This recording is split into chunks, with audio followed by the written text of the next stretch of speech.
UNC's baseball team headed south to Clemson and came back with a clean sweep. On Friday, the Heels won 8-2. Saturday, Clemson kept the game a little closer, falling 4-3 to Carolina. But on Sunday, UNC tackled the Tigers 8-4. It was the first ever series sweep at Kingsmore Stadium for the Heels. And apparently the theme for the weekend on the Diamond was sweep. The softball team traveled to UVA and clobbered the Cavaliers. Saturday's first game brought an 11-2 5-inning victory. The Heels kept the ball rolling as they took the second game 6-1. Sunday capped off the ACC series as sophomore pitcher Danny Spalding had 14 strikeouts in a 7-1 win. With the sweep, the Heels now sit at 40-8-1 overall. The men's tennis team faced Georgia Tech Friday afternoon, and the Heels came out swinging. With wins at number 1 and number 2 doubles, Carolina had a quick 1-0 lead. Singles was a little more nerve-wracking. 5 of the 6 men dropped the first set of their matches, but only 1 felt the sting of the Yellow Jackets. The other 4 were able to rally back and come out with 3-set wins. After a long struggle, Carolina beat Georgia Tech 6-1. And for Senior Day, the team was matched up against the Tigers of Clemson University yesterday. Athletics Director Dick Bedore was on hand to congratulate the squad's 8 senior members after head coach Sam Paul talked about their achievements. The Heels started off the day by winning 2 out of 3 doubles matches and later won all 6 singles matches to complete the 7-0 shutout of the Tigers. Singles victories from senior Will Plyler and Benjamin Carlotti appropriately showcased the impact the senior class has had on the team. You know, we've got a great group of guys here, and ultimately, you know, hopefully the way we've sort of tried to develop leadership amongst the younger guys on the team, next year, you know, they'll step up and they'll have a great opportunity to continue to develop the program. The women's lacrosse team will need to bounce back from a loss heading into the final week of the regular season. On Saturday, the Heels hosted Maryland on senior night. The Terps jumped to a quick 2-0 lead, which forced the Heels to play from behind the rest of the game. UNC had trouble penetrating the Maryland defense. First, freshman Corey Donahoe gets forced to the ground. And later, Maryland's keeper comes up with a save here and a great stuff on Kristen Taylor. But the Heels got back up and kept digging. Watch junior Chelsea Parks communicating and directing traffic behind the net. Moments later, she posts up and fires one home for the goal. UNC kept up the pressure, but couldn't complete the comeback. Carolina loses to Maryland 8-10. The Tar Heel track and field team held the Troy Waldrop Invitational Saturday.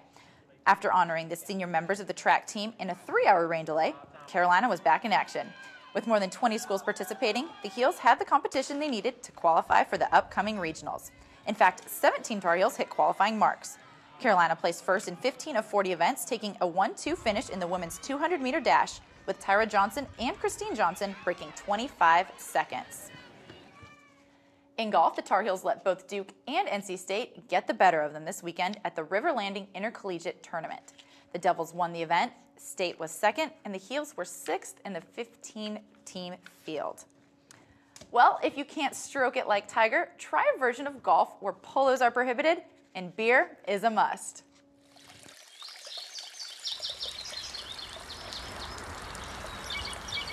Nestled back deep in the forest, Ooh, good shot. lies the Chapel Hill Frisbee Golf Course, a hidden gem to many. As Kevin Miller says, both old and young come here to play the sport they love. It's great exercise.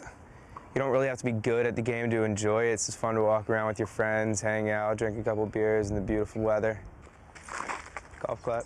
Weather and serene beauty are especially nice when year-round just isn't up to par.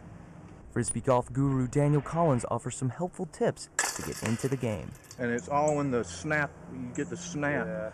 And that's what gets the speed going. And I mean, I've thrown, where I even twisted all the way around.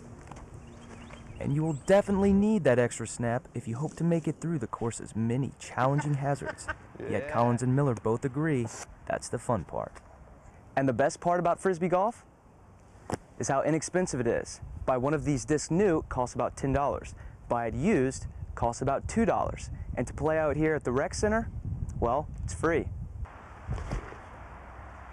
Come back, come back. Although it doesn't cost anything to play the Chapel Hill course, Miller says there are a couple drawbacks he wouldn't mind changing. The chain slammer. I don't need all these hippies and college kids coming out here, smoking their reefer, dogs pooping on my bees. It's not right. So if you can stand Sasquatch and company, grab some disc, maybe a frosty brew, and head to the course. With its pristine beauty and rolling terrain, you won't regret it. In Chapel Hill, I'm Andrew Wooden, Carolina Week. Come on, come back.